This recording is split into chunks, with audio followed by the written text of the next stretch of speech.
আসসালামু আলাইকুম রহমতুল্লাহি ওবারাকাতু। আমি মোহাম্মদ নুরুজ্জামান।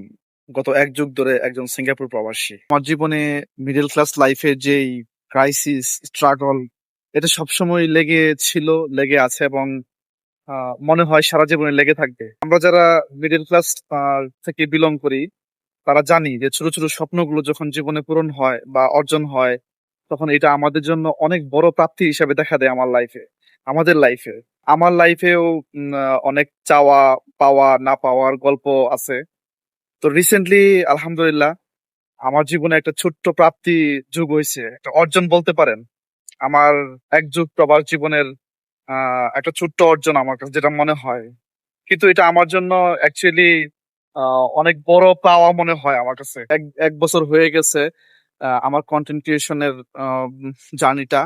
আমি ইউটিউবে অ্যানভিশন বিডি এবং অ্যানভিশন টিভি নামে দুটো চ্যানেল চালাই, এবং ফেসবুকে নুরুজ্জামান অফিসিয়াল নামে আমার বেস্ট একটা পেজ ইউটিউবার আছে।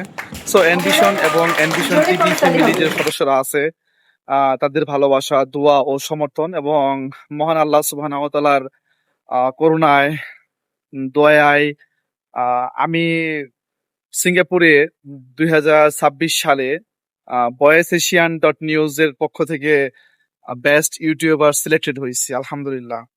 সো এটা পসিবল হইতো না যদি আপনারা সাপোর্ট না করতেন। অ্যানভিশন বিডি এবং অ্যানভিশন টিভি পরিবারের যারা সদস্যরা আছেন, যারা শুভাকাঙ্ক্ষীরা আছেন, তারা যদি সাপোর্ট না করতেন বা না ভালোবাসতো, তাহলে কিন্তু এটা পসিবল হইতো না। আগস্টের 2 তারিখ সিঙ্গাপুরে ট্রিও বিল্ডিং এ বয়েস এশিয়ান ডট নিউজ এর কার্যক্রম ছিল এটা। এবং এখানে ফেসবুক স্পেশাল অ্যাক্টিভিস্ট হিসেবে সিলেক্টেড হয়েছেন আমাদের যে সাইদ ভাই, প্রবাসী কণ্ঠস্বরের যে অ্যাডমিন। এবং ইউটিউব থেকে বেস্ট ইউটিউবার হিসেবে আমি সিলেক্টেড হয়েছি। তো যাক আলহামদুলিল্লাহ। আমি মনে করি প্রত্যেকটা প্রবাসীর এরকম যারা আসলে কাজ করতে চায় বাংলাদেশিদের নিয়ে, তাদের কথা বলা উচিত আমাদের যে সোশ্যাল প্ল্যাটফর্ম গুলোতে, ইউটিউবে, ফেসবুকে। এতে আমাদের বাংলাদেশিদের অনেক উপকার হবে।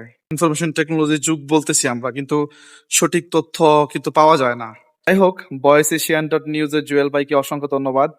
ওনাদের এই উদ্যোগগুলো আসলে সত্যিই প্রশংসনীয়। সামনে এই ধরনের আরো ভালো ভালো উদ্যোগ ওনারা নিবেন প্রবাসীদের জন্য। তো যাই হোক, আপনাদের জন্য দোয়া রইলো, ভালোবাসা রইলো।